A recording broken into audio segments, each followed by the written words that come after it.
Charlie Kirk's last couple of days, in which he was lambasting the Zionist lobbyists who were pressurizing him, he was anti-war against Iran, he was also turning against Israel. Yeah. What do you think about that?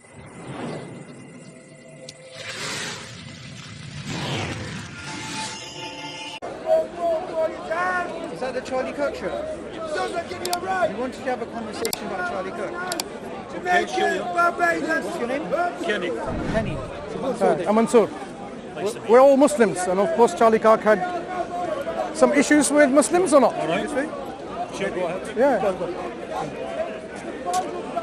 So what we do in Speaker's Corner is we have conversations with people about different topics. So first maybe you can introduce yourself and your thoughts on Charlie Kirk. So, my name's Kenny, and I'm an agnostic. I admired Charlie Kirk because of his passion for free speech and respectable dialogue. And even though I didn't share his religious views, I still admired how he debated with people who disagreed with him with humanity and compassion and warmth. And I admired his articulate delivery. And this shirt for you is a symbol of sympathy with him, or do you believe in his brand, or like if you don't share his theological view, you don't believe in his religious outlook, is it just a political thing for you? Partly, I'm a Donald Trump supporter. Okay, Yeah. that's interesting. I'm a member of Reform UK. Okay, But mostly for me, it represents freedom of speech, okay, which is important. okay. So, you know, I acknowledge that Christianity and Judeo-Christian values are responsible for what the Western culture is.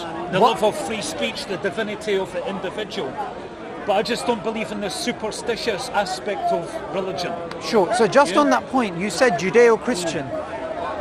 Why did you say Judeo-Christian? Like that's just a term that we've only started using in the last couple of years. It's not historically been a Judeo-Christian civilization. Really? Yeah. Okay, so my understanding of the Western culture is it started in Jerusalem, back in the time of the Bible, yeah? Then the Enlightenment travelled to in Athens, yeah? The ancient Greek philosophy, the love of debate and free speech. And then there was Rome. Yeah, so they're the three cradles of Western civilization: Jerusalem, Athens, and Rome. That's no my word for it. That was on a Jordan Peterson documentary that I watched. Sure. With him and Ben Shapiro, Sure. where they were doing a series on Western civilization. Okay, so that's a really interesting take Yeah. because it's good you brought this up. That's a modern narrative. In the past, the Western civilization essentially goes back to the Romans and the Greeks, and the Romans and the Greeks and the Western civilization which spawned from them, all the way up to pretty much the Enlightenment, were keeping themselves away from, or they were persecuting rather, the Jewish people. So this idea that actually this civilization started off in Jerusalem and Athens, and you had this type of... Well, the values and the ideas, the culture. So as a point, Jews were persecuted. As Jesus was a Jew himself. Yeah. We don't believe that, but we will get into that. Right. Jews were persecuted throughout the West, and they actually found sanctuary in the Muslim world. Yeah. For example, in Rome, you couldn't actually be a practicing Jew and have the freedom of speech and have the freedom of religion and these types of things. They were kicked out of Jerusalem, and it was the Muslims who brought them back in. Right. So the fact is that when it comes to these types of narratives that you're hearing them from people with political motives who are distorting the history, and they're trying to create a type of situation where it's pitting the Judeo-Christian world against the Muslim world, when that's actually a false dichotomy. The world is a lot more complicated in the way that they're trying to pitch it. Of course it is. Yeah. I'm not denying that. But you asked me, you know, why I'm wearing this T-shirt, and, you know, I'm giving you my answer. No, I get it. I'm not saying that any one religion's perfect. No, you're not. And that any other one religion's totally evil. I'm not Sure. saying that. But I would say something, Kenny, right? Kenny. I would say... What's your name, sorry? Sabur. And his name's Mansour. You may have been, because you mentioned Reform and you mentioned Trump and you mentioned Jordan Peterson, Ben Shapiro, and that documentary, you may have had some information about Islam that was articulated to you that may not be correct. So I wanted to know, what are your thoughts on Islam based upon what you've heard from that camp? Well, it's not what I've heard, it's the statistics that I've researched. Like, for example, it's something like 86% of terrorist attacks over the last 30 years have been committed by Islamist fundamentalist terrorists. Right. Yeah. What if I was to turn around and say to you, if there is a bus that's heading off to a wedding and it's bombed, would that be a terrorist attack? By civilians being killed? Of course. Of course. Yeah. So if it's intentional, Yeah, if it's in the fog of war, you do get collateral damage. No, but for example, in World War II, when the Allies were bombing Germany to defeat the Nazis, unfortunately 2 million innocent civilians were killed. But it's still one of the most celebrated victories in military history. Yeah, but every year we celebrate victory in Europe Day. Yeah, but I'm not saying it's right, I'm not saying it's ideal, it is what it is. Sure, but Kenny, you sound like a very intelligent man, so I want to ask you something. We need to be morally consistent. Do you agree? We need to be consistent in what we say. Sure. So an attack on a bus full of children going to a wedding would be a terrorist attack, correct? Yeah. Okay. The amount of bombs that America has dropped on Iraq, on Afghanistan, on Syria, on Libya, on Gaza, through Israel and all of this, if we're to add those to the terrorist list, then in the last 30 years, Muslims have been the recipients of terrorism, and the majority of the terrorism has actually come from the Western world. Fair enough, if that's your beliefs. Well, it's not. We want to be... It's statistics. I'm a Trump supporter, right? I've always agreed with American foreign policy. I was against the war in Iraq. Donald Trump was against the war in Iraq. He said to George Bush, if you go in there, you'll make a mess of it. If you watch Donald Trump's foreign policy speech before he got elected in 2016, he said the same message. But then he got bought out by the Zionists. Because of that, the ISIS were able to come. A lot of the ISIS commanders were Saddam Hussein's former generals. But who started ISIS? It started because of the US invasion. Right. The same with all of these types of extremist groups. So, look, the point is, when it comes to Islam, there's propaganda which is being put out through these narratives, right? 30,000 attacks, majority have been Muslim. When we actually add the terrorist attacks, for example, last couple of days, there's been terrorist attacks by Israel on Lebanon, on Iran, as well in the last couple of weeks. From that perspective, Islam stops being so scary. Now, Reform UK, for example, from my understanding of what they're about, they have come to the forefront on an anti-immigration, anti-Islam narrative. That's been their main thing. Would you agree with that? Well, my perspective is, I don't think Islam is compatible with Western democracy. I just don't. Right. You know? Okay. So let me ask you. Some of my friends are Muslims, though. Sure. If I was just let me say. Sure. So just because most Muslims are peace-loving, lovely people, that doesn't mean that you don't get problems when the immigration of Islam into European Western countries doesn't cause problems. It's like, to use an example of the Nazis in Germany, most Nazis were actually peace-loving people. But there's an old saying, the peaceful majority are irrelevant, though. It doesn't mean that ideology isn't problematic. Sure. So if I was that's my personal view. Sure, that's fine. But if I was to ask you, what are the main teachings of Islam that you think are incompatible with the Western democratic view? Because if I was to say to you that the first thing that we say is that there's none worthy of worship except the one God, and we say we should have our life's purpose being love, hope, fear, and trust in God. Love thy neighbor. Many of the things that come from also teachings from a Christian culture in terms of how you treat your parents, how you treat others, all of those things are actually ignored by the media, and what is not ignored is the differences, because there are differences. And those things are amplified not because it's in the interest of the Western world, they're amplified because it's in the interest of the Zionist entities that have taken over the West, like parasites. What's a Zionist?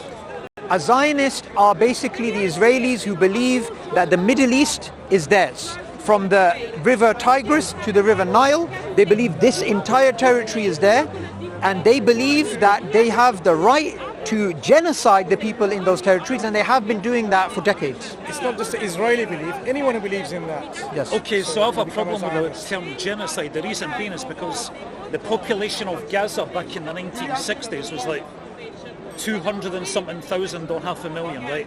It's now like, what's it, 2.5 to close to 3 million. So if an area's been genocided, the population doesn't keep going up and up and up. That's not true. I'll tell you why. A genocide is an attack on a group, partially or wholly, in which you have a indiscriminate killing of the civilian population. So, I don't believe that Israel's indiscriminate. Okay, 1 second. You know? All of the major human rights organizations in the world have called it a genocide. So mine and your view here is irrelevant. The other thing to keep in mind is the only reason why I believe you are supporting Israel in terms of their narrative is because you've been brainwashed due to things like the Jordan Peterson documentary and the Ben Shapiro stuff that you're talking about, and Trump. It's also because I've done my research. Okay, so let me ask you. I've read about it. Sure. Let me ask you this question. If right now London here, you don't want London to be overtaken by Muslim immigrants, do you? No. I'm sure you don't. No. What if we take over London, the Muslims, and then we take the indigenous white people like yourself, and we basically put restrictions on yourself, like you cannot collect rainwater. Okay. The rainwater doesn't belong to you. And what we do is that we set up checks in all your districts and not allow medicine in, not allow baby formula in. Get people to basically start begging on the street. And once you start revolting, one of you fires a shot at us, we start leveling the areas which are, say, the areas where the indigenous people live. This is the history since 1948, which was the Nakba. The Nakba was the great expulsion of the Palestinian people, right? So from then until now, there's been an ethnic cleansing. A lot of the Arab leaders of the countries that were going to invade Israel, they declared that they were going to invade Israel in 1948, once Israel declared itself as an independent state. They asked all the Arabs and the Muslims to leave Israel because we're going to bomb Israel and we're going to massacre like all the Jews and try and annihilate Israel from... Yeah, that's why there was a lot of people who left. Okay, I'm not saying for 1 minute that Israel does everything right. Okay, so or it's like this saintly fucking state. Sure. There's no states like that. Sure. Every state has corruption. Sure, but and malpractice. Yeah, but Kenny, we need to go back slightly a bit further. You have a bit of an Irish accent. Scottish, right? So you're forgetting a key factor, because the Scottish have also been brutalized by the British, right? It was the British who set up this colonial state. And do you know the basis of this state was the same basis that they had in Northern Ireland. They wanted a state that they could actually call their own, a state that was a, if you like, vassal state. And the declaration, the Balfour Declaration, that was essentially going to condone a type of genocide in that region. So you're going into the war, what the Arabs did, but let's go into the very genesis of it. Now, Jews were living and practicing and able to function in Palestine before the creation of Israel. So it's got nothing to do with Jews, right? But they still got massacred by the Arabs. Okay. The Arabs still. So like no, they didn't. The Hebron massacre in 1929. Let me get my date correct. Okay, so 1 second, I'm just getting the date correct. Okay, I want to. Let's just say you have 1929. You have Hebron massacre. How? 1929, the Hebron massacre. Okay, say somebody wrote a book about it called Ghosts of a Holy War. Look, the massacre in Palestine that ignited the Arab-Israel war. Yeah. Okay. So the Jews in Palestine were being massacred by the Muslims. This is not true. Before Israel. That's why it's not about land. It's about religion. No, this is not true. Well, it is true. I've done my research. Look. This is why we're going to have to respectfully agree to disagree, because I can see you're not going to change my mind, and I'm not going to change your mind. No, it's not. Right. So I'll let you have the last word. But then sure.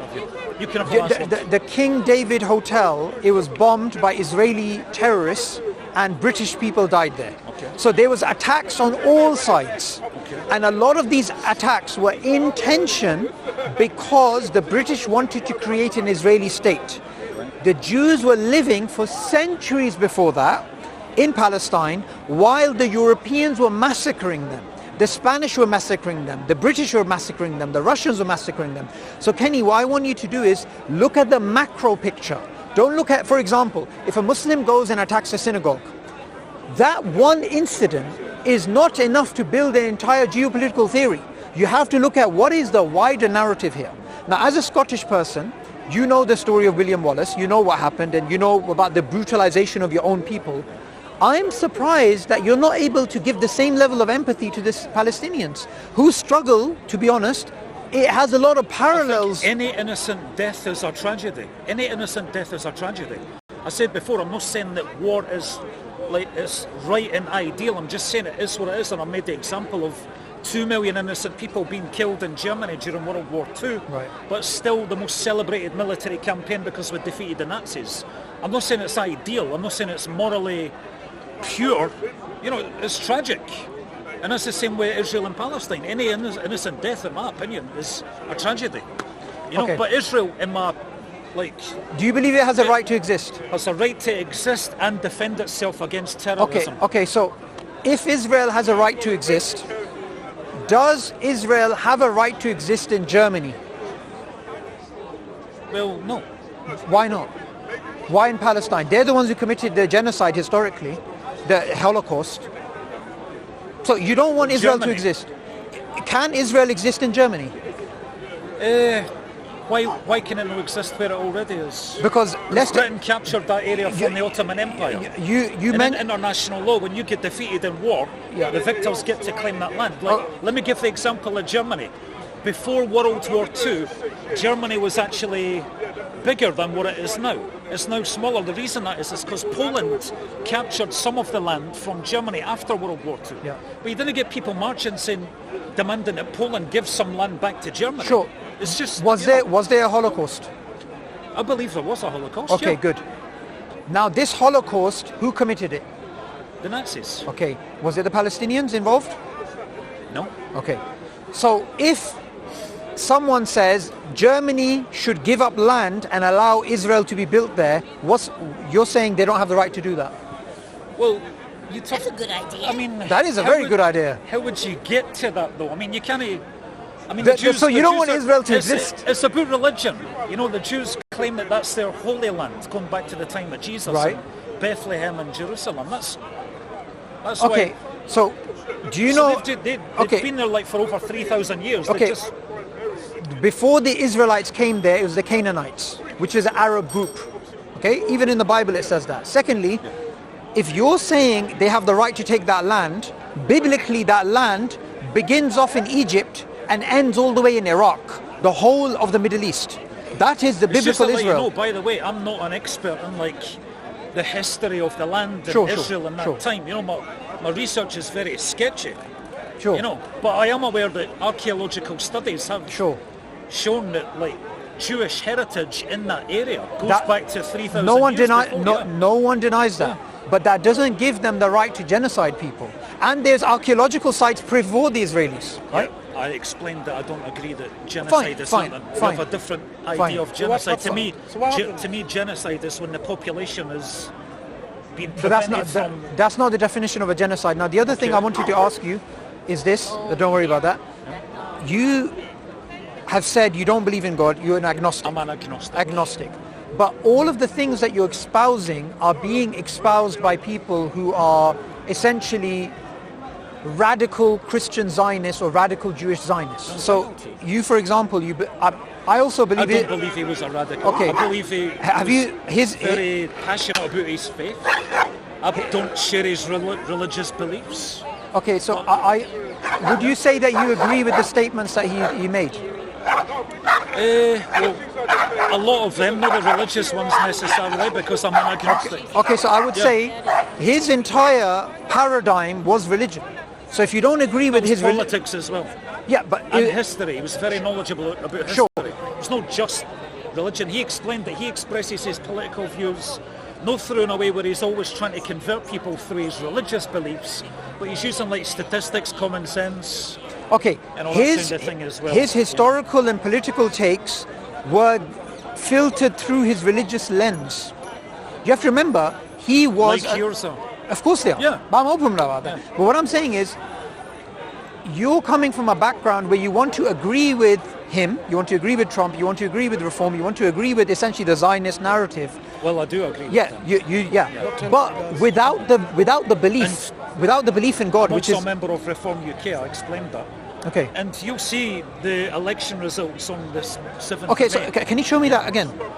That's my Okay. Reform UK Okay. membership card. This card, Yeah. it has what flag on there? That's the British flag. British flag. Union okay, Jack. Union Jack. Yeah. Okay. Is Reform UK an Israeli Zionist asset? The Israeli flag should be on there, I believe. I don't know. Okay, I'll tell you why they are. Probably. When they are making decisions, for example, Reform UK was an absolute mess when it came to their narrative on Iran.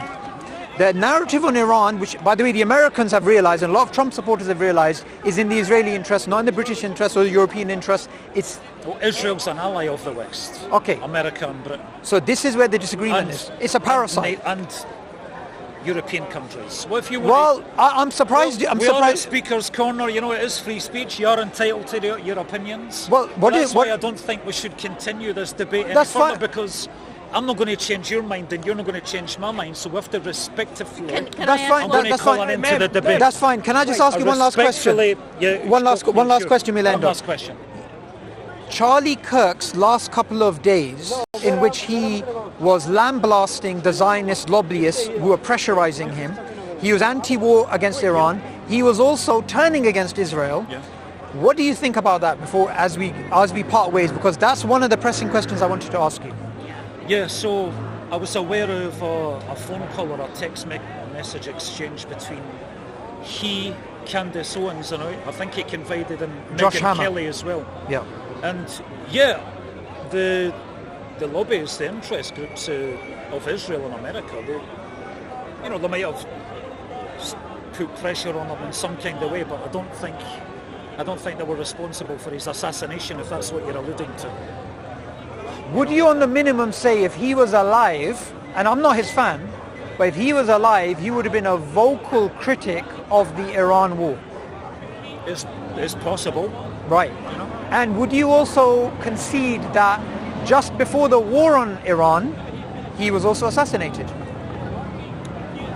Well, when did the war on Iran start? Between The first attack the that actually... 12-day war, you mean? Yeah. Right, okay. And no, When did that happen? sorry, this war. This war. Okay, so that... We're now at day 50, I think. Sky News have called it. It's Yeah. almost 2 months. No, day So 40 something. Charlie Kirk was assassinated 7 months ago. So he was Right. killed well before the war started, if you're Okay. meaning this war. But remember They usually that... say what day it is. Yeah, sure. But this entire narrative of pressure on Iran started months ago. They started sending the warships months ago. What I would basically say to you is, So the reason that is because Iran were funding their terrorist proxies in the region.